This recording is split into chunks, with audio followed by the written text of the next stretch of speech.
welcome to this session. We'll be covering this session in few. We'll see slides and we'll see some of live demos where how we can execute and how it can be very helpful. Before we get there, please bear with my English. If I'm very fast or my accent is different, please bear. And if there's any questions and doubts, you can actually raise your hand or just voice out so that we can clarify your doubts there. Yeah, we'll start off this session. So my name is Yadav Krishna, as Ivan mentioned. I'm a UX designer. So I started my career as UI designer, and I graduated from a design college. So there, I started when first I started in an IT firm where I had a lot of learnings on development. So they actually trained us on HTML, CSS, and we started working on SharePoint and Dreamweaver websites as well. So there, after I got into more designing UI design, and I got trained in UX as well, and I got certified in Human Factors International.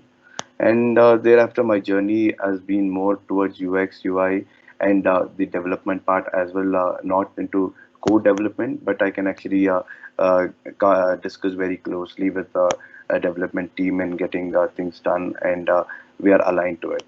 So this is overall about me, what I do.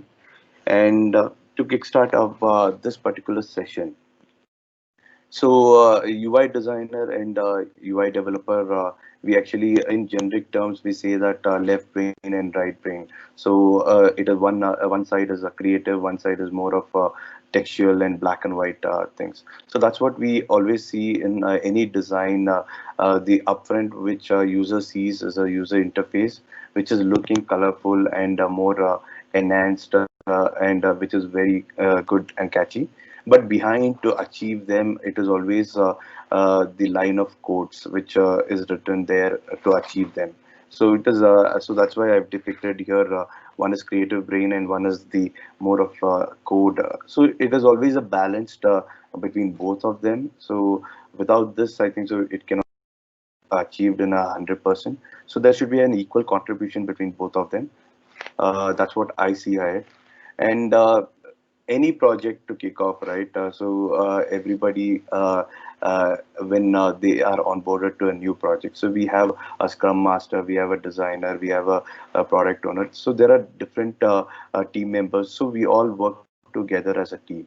So there are different people. So I'll just start off with the designer, and I'll just bring in some perspectives, and probably later on to developer and a few scrum elements also we'll be discussing in this session. So design perspectives, before getting into design perspectives, we'll see what a good design will always follow.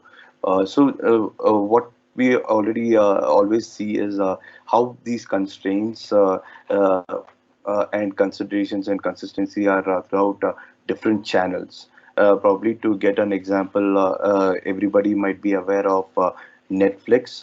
It is an entertainment portal or whatever you call.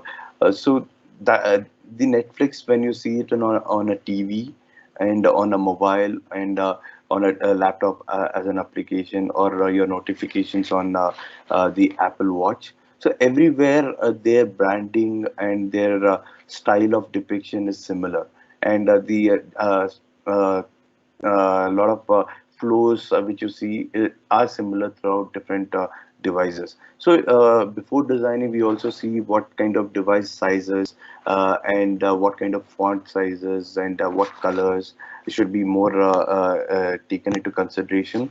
And throughout these devices, it should be people, the users using this should feel that it is off Netflix, and it should be more consistent.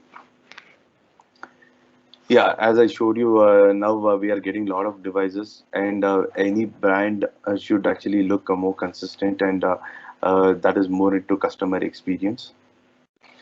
So before getting there, as I told you, right, throughout all these whatever devices and channels which you see, there is a typical flow, user flow, which lies as a back skeleton, which actually flows from each and every device, and it will be similar. So these are the things which you can find from a UX designer. He gives a prototype, and these are after doing a thorough research, it has come out as a prototype, and we have user flow and tasks. So then we actually design it, we start adding the design elements, like what you see here is a color and fonts, and what spacing, and where the headings should be there, the alignments, and on click of where which screen it is connected to. So these are the things which goes a collaboration which needs to be taken care from designer to developer as well when you start developing it. So these are the skeleton things which I'm discussing. So as I told you, each and every brand has their own typography used for their particular brand, because those also should be aligned to the web standards, and their height, and so these. As I told you, Netflix, when you see that particular font or logo in any device, so they can easily, user can relate to them. So that's where these typography and other font sizes and other things will be more important when you start developing it. And color, as I told you, right? So color, when you say this brand uses only blue, so it should not be only the one particular blue, but there will be variants of blue. For example, I'll just demo it in the inspection tool section. But here there'll be a color theory for that particular brand, which takes more importance. So, for example, for font, you have to use this color. For background, you have to use this color. Or on hover state, you have to use this color. So there are guidelines which has been defined in usage. So that also will be looking in detail. But these are the things which will be more detailed, and which needs to be very much taken care, so that you use the right color codes to achieve them. And it depends on the responsive web design or anything. So the alignment and spacing, the similar spacing, and the height, how much height it should be there, so that the pixel perfection can be achieved once you have all these things, even the spacing, color, typography, and the user task flow, so that we have all these things as a skeleton which takes more importance ahead. So inspection tool actually helps us go through, develop in the exact manner what we see in the design, and then it can be very helpful in achieving them in development. And here I would like to ask everybody, or anybody can voice out what kind of inspection tools which have come across while you're developing your project in your projects. Probably anybody can just uh, tell them what kind of tools you have come across.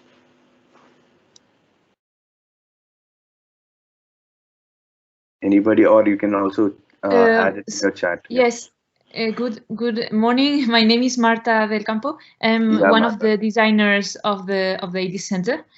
I'm not a developer, of course, but if anybody says it before, we were working before with Envision and Sketch. So the tool we use for the inspection is the Envision, but now we're using Figma as well. Yeah. I don't know if anybody else have worked with another one, so I feel free to say something else. Yeah, thanks, Martha, for bringing that as well in Vision and Figma. We'll actually discuss. There are a lot of such tools, but we'll discuss few tools which I have planned to showcase here. Yeah, is there anybody else who have come across while designer hands over to the development? So, what kind of inspection tools you usually use? Anybody else?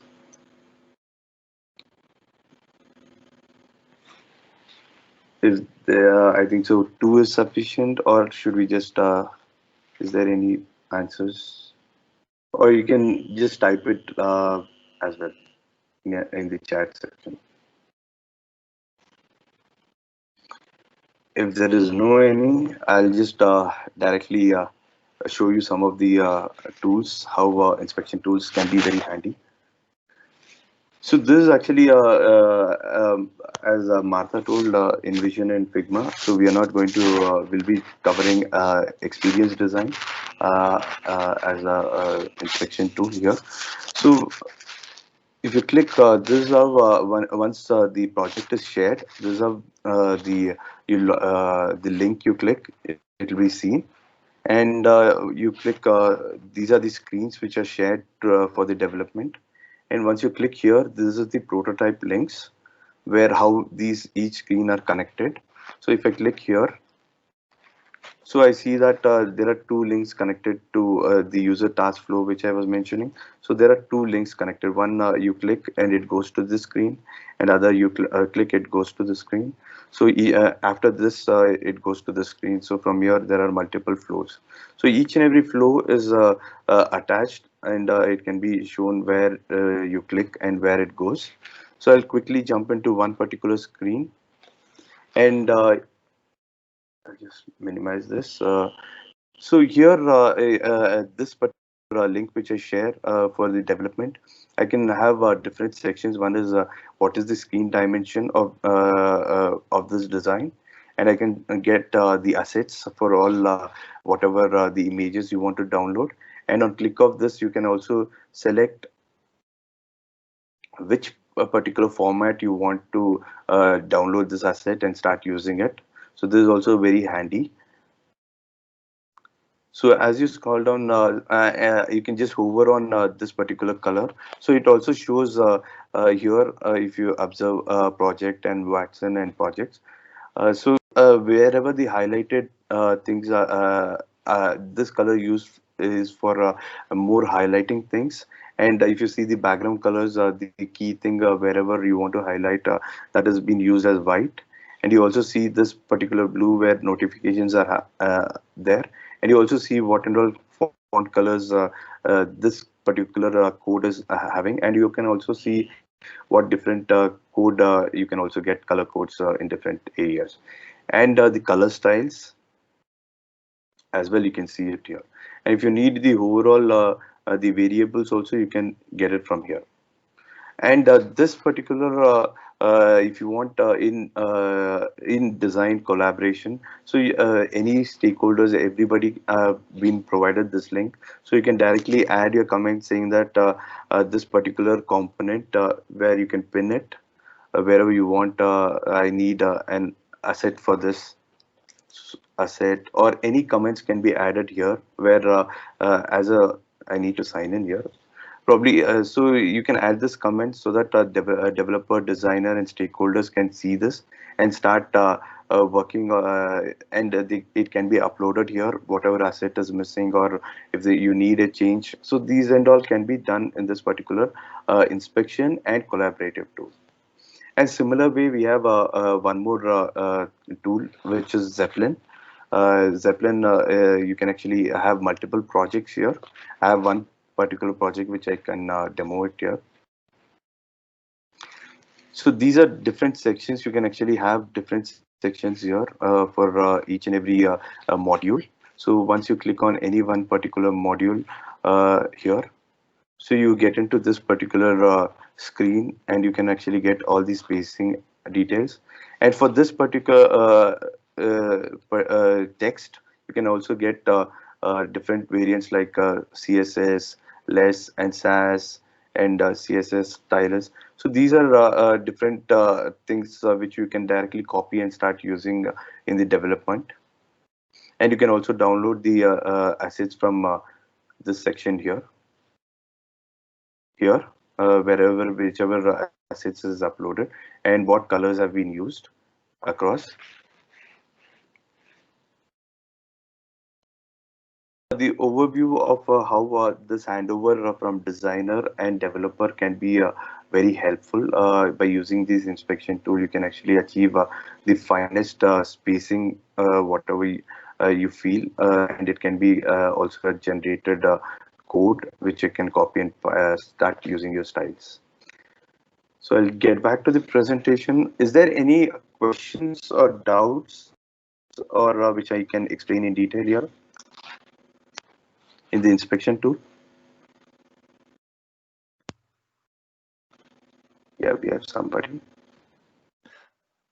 No, not somebody. Hello, Yadav. Yeah. Any comments, questions? Maybe you should start thinking that this kind of sessions are really interesting. So someone like Yadav, that is a very experienced designer from the core team, is very capable of answering anything that you consider that could be important. So I encourage you to think in questions. Maybe not now is the moment. Yeah, I think so. We have a question section at the end as well, so we can also have. You can just note it down, and we can have a discussion at the end. And thank you, Santos, for that. Yeah. Okay, thank you. Yeah, we have already seen the Zeppelin as well as the quick inspection tool. So we'll see design system is the new thing which is actually evolving now, and you can see each and every technologies like React, Vue, Angular also have their own design system. So design system in general, it is more of defined. These are the color styles which will be followed throughout the project for this particular client, and these are the colors, brand colors, and what kind of grid is used in this particular project, and what kind of components. So these components are also developed in different technologies and uploaded in this design system. So uh, this is actually more advanced. Probably I'll just as we see demo of one example which I'll take of carbon design.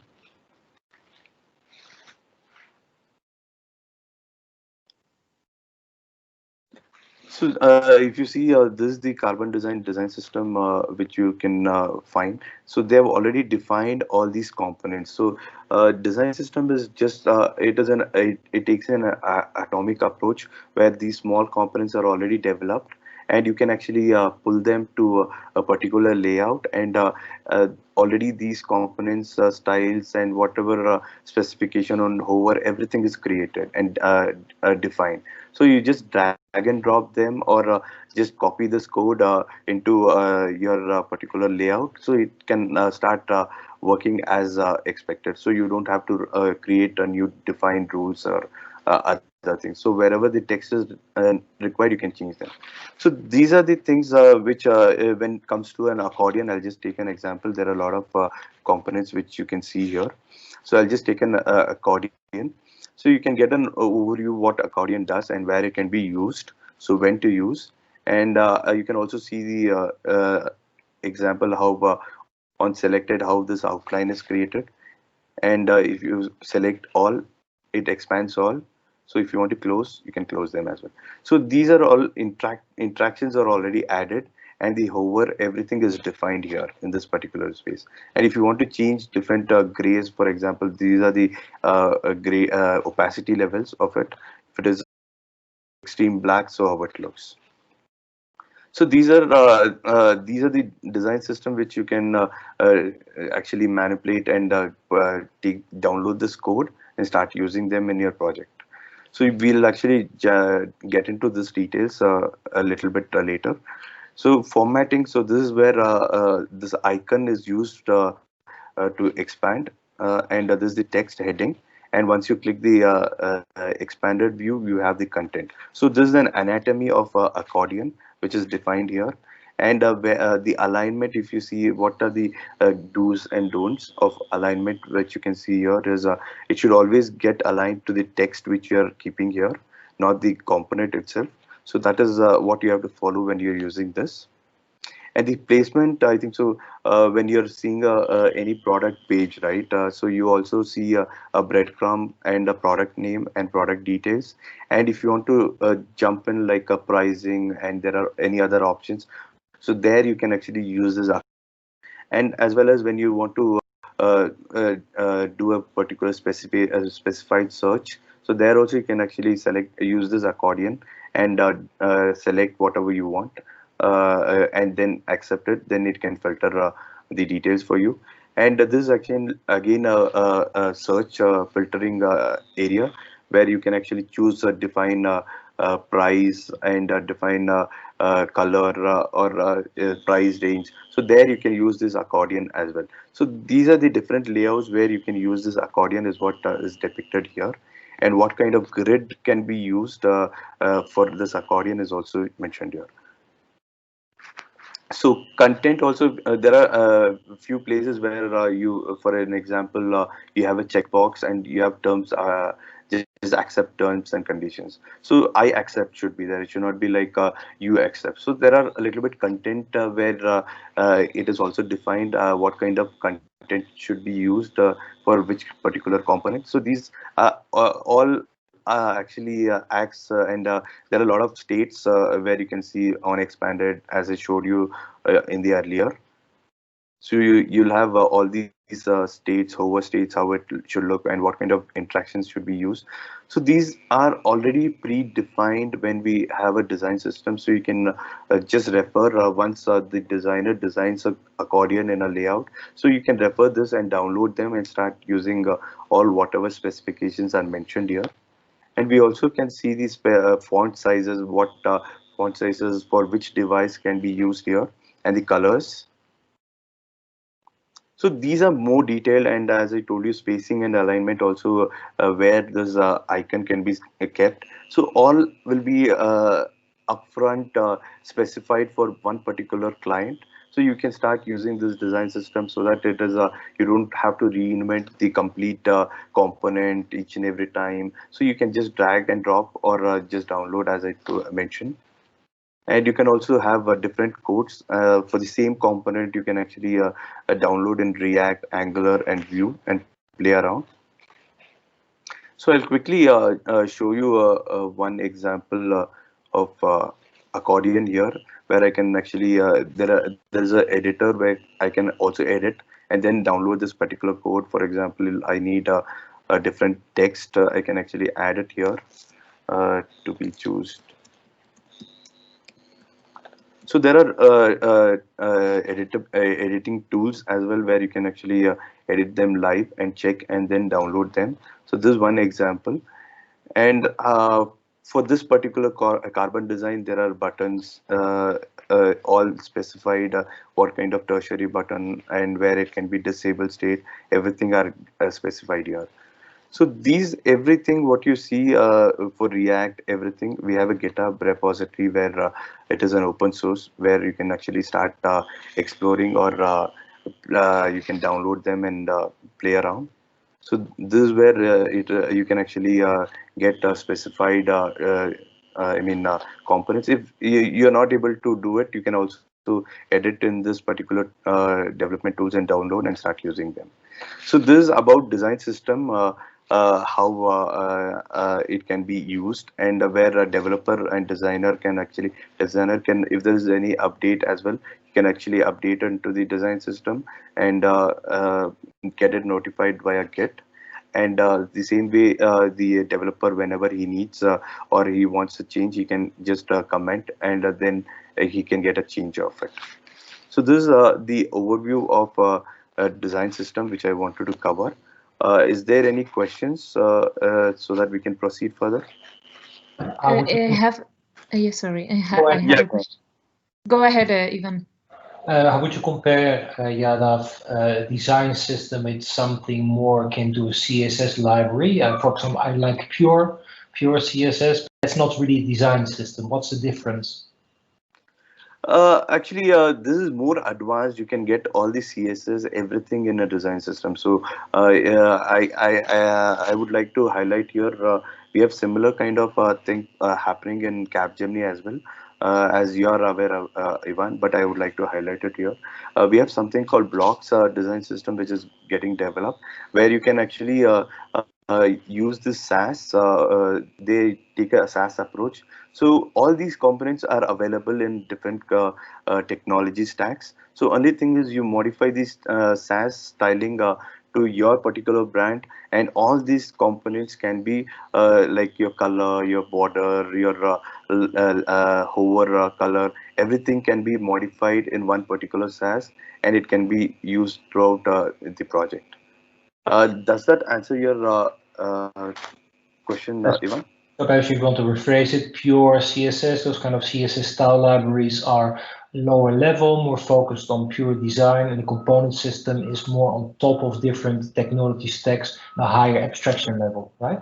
Yeah, exactly. Yeah, there was somebody else who had voiced out. Yes, it's Marta again. I'm Yeah, sorry. sure. Yes, my question was related to the design system, because you show us the Carbon design system, which is really a library.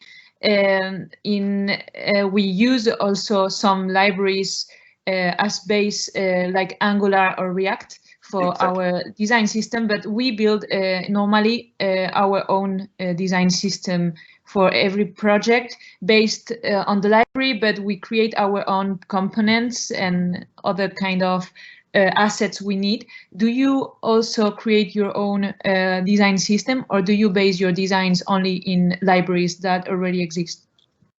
It depends. As I told you, right? We are moving ahead. I would like to demo one more thing. Is a grape.js. This is something like as you told, right? So you can actually have this particular designs, which is actually you can drag and drop these components which are already built. If you see here.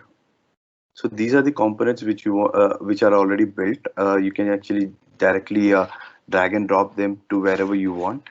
So and you can start editing them, and whatever colors you want, you can actually modify their colors palette here as you click, and spacing, everything can be modified. So once this components and this layouts are already responsive, so you can actually change this thing here.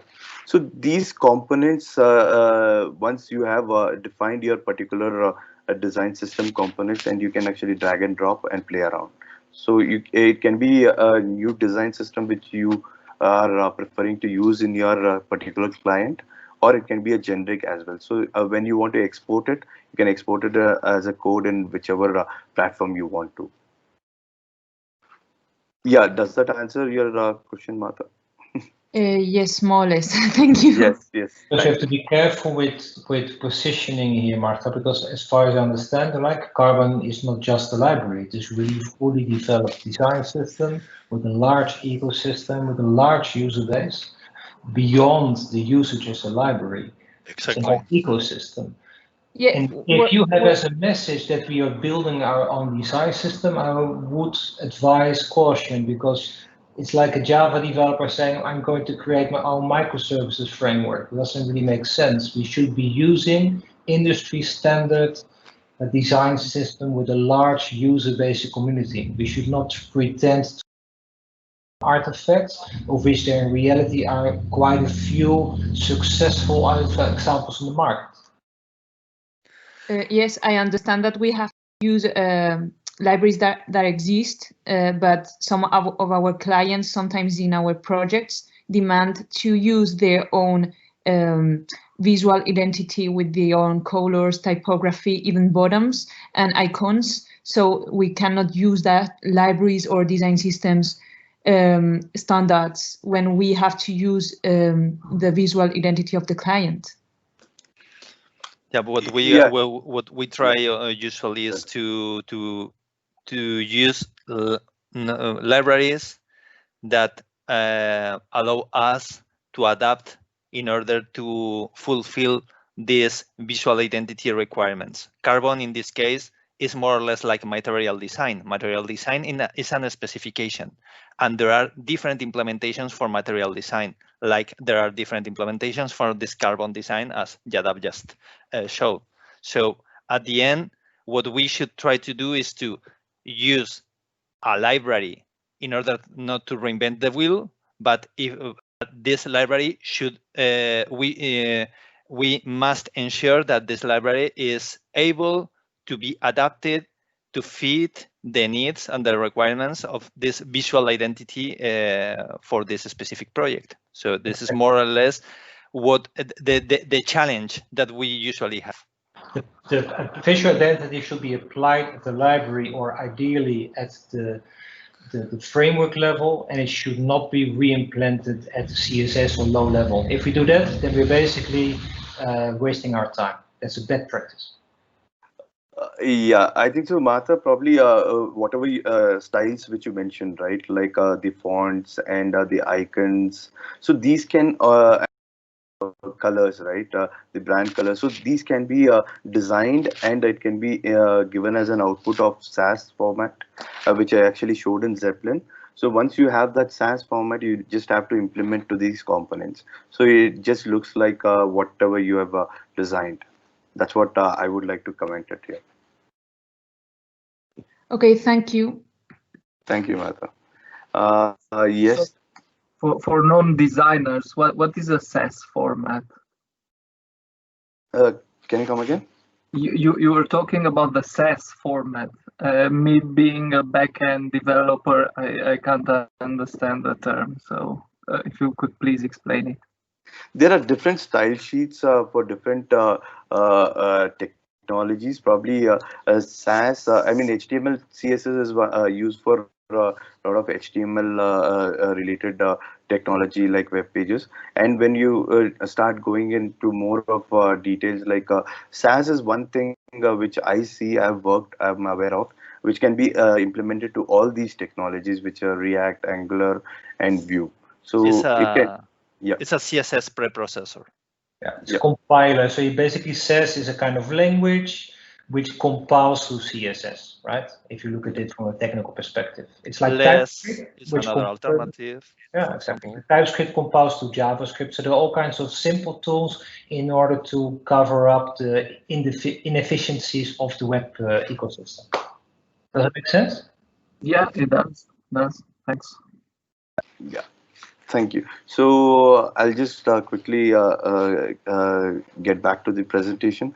So what currently happens in our project, in current projects, what we see is we see a UX designer before the user story starts or the Scrum, the first sprint starts. So the UX would have designed UX and UI would have designed a design of layout, which is completely different. They wouldn't have consulted with the developer, so they just actually design it and keep it, and user stories created for all those design, and it is attached there. So developer takes in the next sprint. So next sprint developer, once he sees to this particular layout, he actually sees what kind of interactions and what needs to be done. So there won't be much of details in the user story. So there should be again, they actually design, they give a demo. Designer gives a demo to the developer, and thereafter it goes again, which can be achieved. Probably developer will come back and say that in this particular technology this can be achieved, or this cannot be achieved. And if it is a bigger screen, if you make it to a smaller screen, how this can be compatible or not compatible. So there might be a lot of clashes which we see in day-to-day projects, and we see there are no fine inspection tool followed. And finally, you see ending up, we find a lot of bugs at the end of sprint, and we also again go for one more set of review, and then it has moved to done. So some of the discussions what we see here is like the perfection, pixel perfect, and again the testing team comes back with saying that on click of this should happen, but currently this is happening. So there are a lot of clashes which we see from a designer and developer, and this should be probably noted ahead. So to just summarize whatever we did in the presentation till now, and few tips how this can be also taken forward in getting the final output. So first thing is the communication, which I would like to say between two people developer and designer. So both should actually discuss probably before designing. You can have a discussion with the developer saying that this is how it is going to look like, and these are the components which will be there. So you agree on it, and then you start giving the output of the design. So this will help more in the finer review, so that you both are aligned before the design, and when you're designed also you're aware about what needs to be done. So this is one a key thing which I would like to highlight. And while creating a user stories as well, make it more defined, so that the small let the user stories be small and more details. And yeah, you both equal responsibility of like ownership, saying that if I'm doing this particular user story, so if there is anything required, I can easily reach to the designer and make sure these are done in a whatever is defined in the user story. And please follow the user flows. If there is any on click of this particular button, it goes to this page. So just keep those things defined and aligned as well. And as we also saw, please follow this inspection tools. I just showcased XD and Zeppelin. And Zeppelin is a plugin which can be used by Sketch, and XD also can give an output in Zeppelin. And abstract is one thing which and there are a lot of plenty things, as Martha mentioned, InVision, Figma. So please, whenever your designer is designing in design software, try make use of this inspection tools, which will be handy. And finally, I would prefer, before you start a new user story, you can actually sit with the designer and have a discussion. Or you can also, when there's a clarification needed, you can sit with them and discuss while coding. This will also help us. And comment section, which I showed you, where everybody can comment, saying that like developers can comment this particular thing is there. I need this particular asset. So that also will be very helpful, so that you can pair together and get. And this also helps us defining the functional document and technical documentation. You can take these inputs, what were the inputs and why these were changed. So it'll be very helpful. And yeah, we covered most of the design system, how it actually can help us predefine the guidelines and take this forward from the developer, so that a designer adds in and developer can take it, or if there is any developer new component that's built, he can actually add it here, and designer can review and make the fine tuning of it, so that any team members can actually pull this components and start using in their projects. Yes, some of the things which I also told, typefaces, typography, as Martha also mentioned. So please, design system will actually have all these guidelines. So please follow them. And to finally conclude, so left brain and right brain, if they work together, so we'll have the finest output. So it is fun. Please discuss and collaborate together, and yeah, we can get a good output. Yeah, this is where I'm concluding my session, and we are open for questions.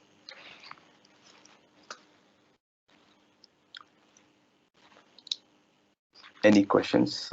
Or yeah. So basically, when you talk about design, you talk about conversation, right? You talk about the conversation between the client, between the designer, but also the developers, the front developers, because they need to be involved, right? That's one of your messages. And Yes. in projects where there is not that clear designer just hands over the design to be implemented, that basically leads to issues, trouble, delays, etc. What is the role, for example, people like the architect, the front-end architect, but also the business architect and the business analyst? What role do they play in that conversation? Yes. So this particular prototype. So this particular prototype here you see, right? So this is the complete team who will be part of this. So we have different team members here who will be a business analyst and the architect. So once the design is designed and uploaded here, before it goes to the user story, everybody from the developer to architect, they can actually plan to this particular screen.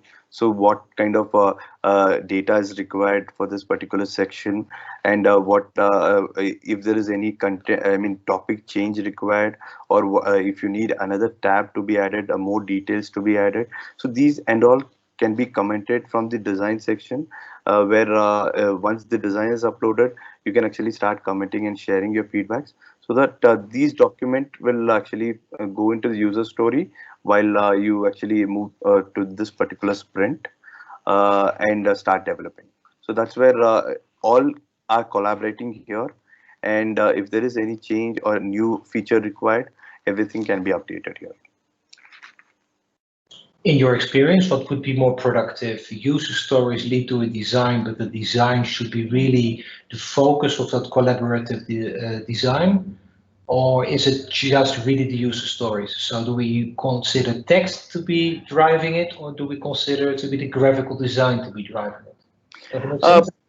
Yeah. Probably what I have just showcased this from once the user interface design is done, so it has moved to that is what I actually showcased here. Probably if you see the ahead of it, we see when we get a requirement gathering from the client. So this is what it is. So it is more of text. So once the text are converted and the research is done, and you create a rough wireframes where it is of black and white, you actually test them. So once those wireframes are finalized from UX perspective and tested, that's when you start adding the brand values to it, as Martha mentioned, color, font, everything to it, and just give a visual appearance to it, and then you upload it here. So once you have your black and white wireframing stage, and then I think so user story can be more handy, so that even the designer can follow those whatever requirement is to the user story and the development as well. I have another question regarding the user testing and the user in general. I want to know if you have a close contact with the users of your applications, and if you do the user testings after or before the prototyping, and how do you do that now? Yeah, I think so, Martha. So what we do is this is actually the handover document which we are discussing. Probably this is prior to that which you told. So once we upload this particular designs, right? So we actually share these prototype links to the user, and we actually see how the user actually goes through the flow, if there is any flaw. Before it moves to the development. So the design is freezed upfront. From the wireframe it is freeze, then you actually do a two design patterns, so to showcase it to the user in the A/B testing format. So once user what features he likes, what feature he does not like, so once you have those feedback, you actually fine tune, and those only fine tuned will be part of your user story. Okay, Yeah, thank that's you. the answer. Yeah, thank you, Martha. Hi, I have one question. It's regarding typography. Do you recommend using Google Fonts, or you recommend buying like a fonts from a different place? Actually, it all depends on the client which you're working on. Probably, if you see, Apple uses San Francisco as their font throughout all their devices everywhere. So Netflix also uses a few places Helvetica and a different font. So it all depends on the brand. So if the brand owns that font, then they will obviously share it for the development and the design team as well, as part of design system. Yeah, does that answer your question? It does. Thank you. Thank you. Any other questions?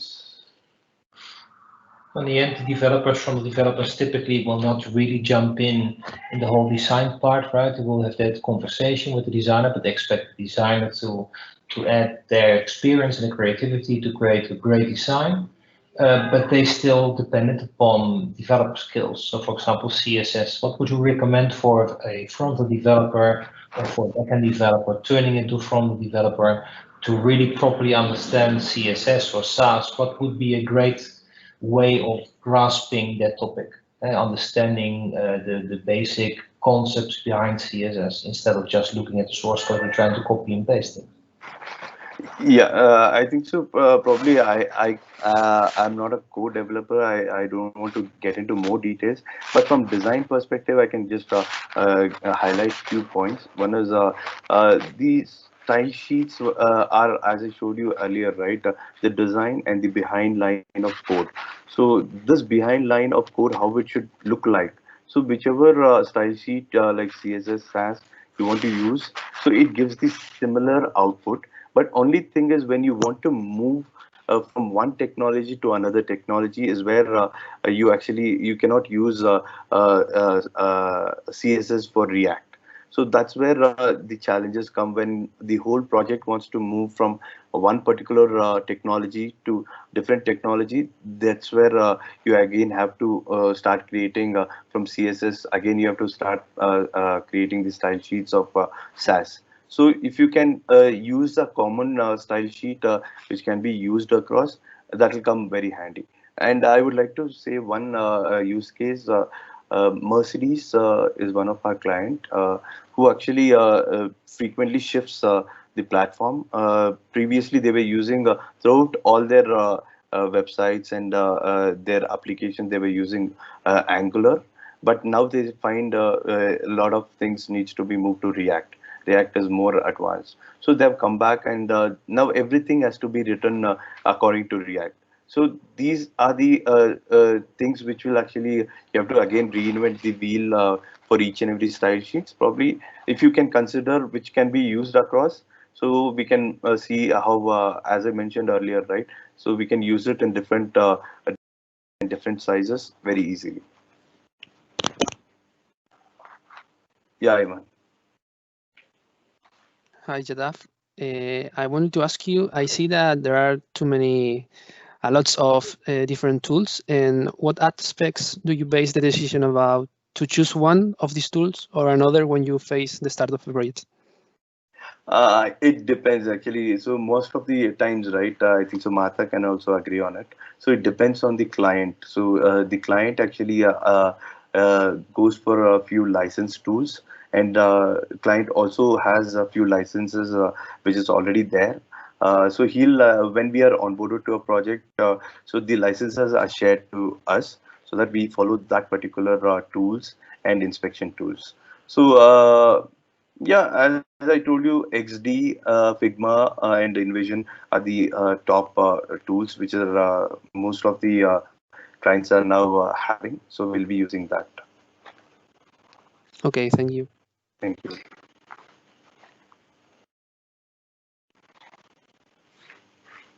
Any other questions from anybody?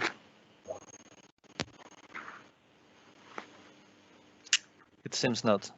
Yeah. There are no more questions, so perhaps you can have an early closure. Yeah. Thank you so much, everybody, for joining this session. And if you have any queries or any doubts or even your feedbacks, please you can paste your chat here, or you can reach out to me. I'll just paste my email ID here so that you can reach out to me. Yeah, that ends up this session. And once again, thanks for bearing with me for such a long time. And yes, thank you so much. Okay. Thank you, Jadav. Thank you. Great session. Thank you all. Thank you all. Thank you. Thank you very Thank much, you, Jadav. Jadav. Thank Bye. you very much. Thank you. Bye. Bye. Thank you. Thank you. Bye. Bye bye.